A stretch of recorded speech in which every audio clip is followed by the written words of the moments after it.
The family of Pat Finucane, the Belfast solicitor shot dead in their home in Belfast in 1989, will meet the Taoiseach Bertie Ahern this afternoon in pursuit of their demand for a full public inquiry. The Stevens report in 2003 upheld allegations that security forces had colluded with the UFF in the murder. British government plans to restrict information going to a proposed inquiry were opposed by the Finucanes, and just recently the family discovered that the former Secretary of State Peter Ahern abandoned preparations to hold an inquiry because of these objections, but he never told the Finucanes. Michael Finucane, son of Pat, has been updating me on the situation. The background is my family met with the Secretary of State, Peter Ahern, the Secretary of State at the time, in February 2006, and we were discussing the forthcoming inquiry into my father's murder that the British government had said it would hold. Since they had announced they would hold an inquiry, and between the time when we met them, they enacted a new piece of legislation which allowed government ministers to restrict information that could be analysed and assessed in public, and we objected to this.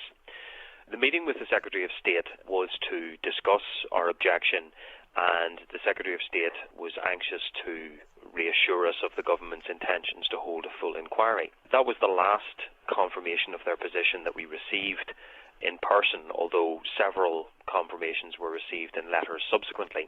However, the government, unbeknownst to us, decided to cease all preparations for an inquiry in autumn of 2006.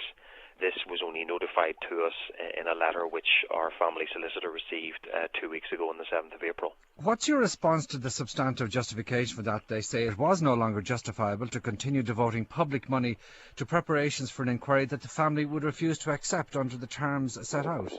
Well, we were never shown the terms that they proposed to hold the inquiry under. We went to meet with the Secretary of State because we had an objection to the way that they proposed to hold the inquiry. We were told that a restriction notice, which is the mechanism under the new law that makes certain material only accessible in private, that was being prepared, and that we would be shown the terms of it so that we could read and see it for ourselves.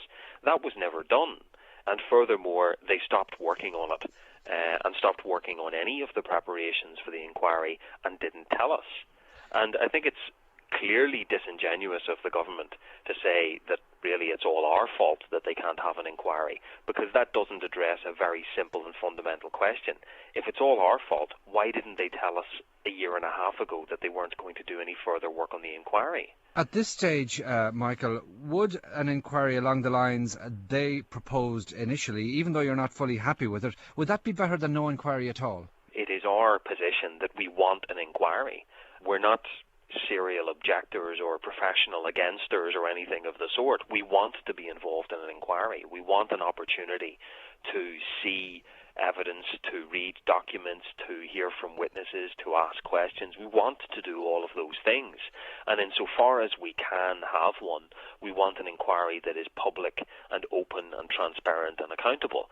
We always accepted that some information would have to be withheld because of national security considerations, or maybe even because of a risk to a person's life or well-being. But our objection was that the decision in respect of those situations should be made by the tribunal, by the judge, not by the government. And I don't think anybody really thought that was a terribly unfair position to adopt. But we might still be prepared to work with an inquiry that wasn't perfect if we could find some sort of a compromise. But the government never offered us an opportunity to do that. They just pulled the plug and kept it secret for a year and a half.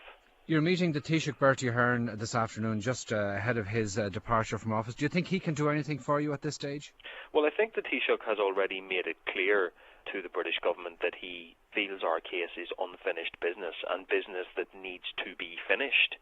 I understand that he has communicated that message very forcefully. I expect that it's something his successor, Brian Cowan, will pick up on and continue to push forward forcefully. And almost 20 years on from the murder, do you think there will be an inquiry? Oh, I'm confident there will be an inquiry. I'm also certain in the knowledge that the British government don't want to have one. I've no doubt whatsoever that that's why they're behaving as they are, and that's why they're being as disingenuous as they are. The fact remains that The murder of Pat Finucane was one that was organised and assisted and sponsored by the British state, and that's why they don't want to have an inquiry into it.